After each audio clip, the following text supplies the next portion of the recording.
Quand est-ce que les choses ont commencé à mal se passer entre Malcolm X et Elijah Muhammad?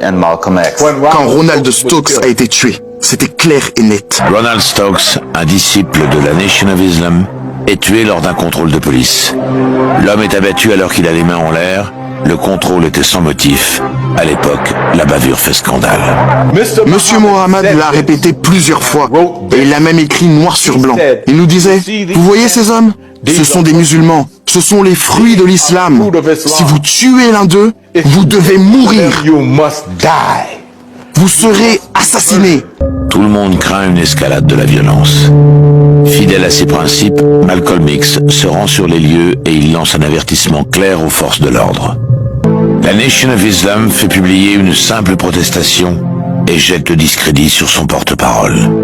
Malcolm X, le chantre de la loi du talion, doit s'incliner et tendre l'autre joue. Pour certains, le camouflet tombe à point. Malcolm a de nombreux ennemis au sein même de la Nation qui s'inquiètent de son immense popularité.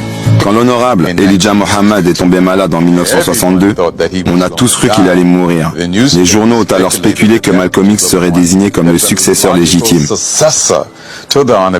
Mais c'est là que la famille a commencé à s'affoler. Ils se sont dit, attendez, on a trop de choses investies ici. On va perdre notre vache à lait.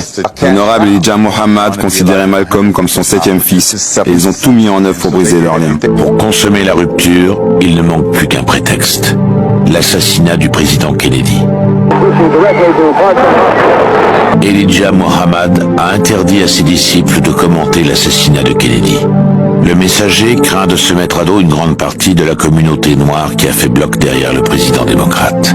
Mais Malcolm X passe outre et crée l'événement.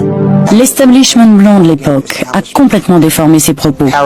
Ils ont dit il déteste tous les blancs et il est content que le président soit mort. C'est pas du tout ce qu'il a dit. Ce qu'il voulait dire, c'est voilà un pays qui opprime le reste de la planète avec le colonialisme, qui pille les ressources des autres nations, qui opprime les communautés indigènes, qui crée des guerres, qui décide de qui va avoir des médicaments ou pas, qui va recevoir de l'aide ou pas. Et voilà, aujourd'hui ça leur revient en pleine poire.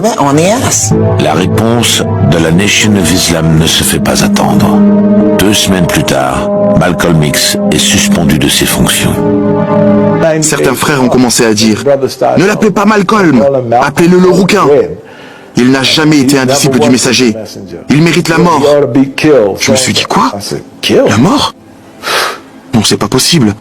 C'est là que j'ai appelé Malcolm. Mais il m'a ri au nez. Il m'a dit, mais non, personne ne veut me tuer. Je ne suis pas un musulman du dimanche. J'ai donné 12 ans de ma vie à cette organisation.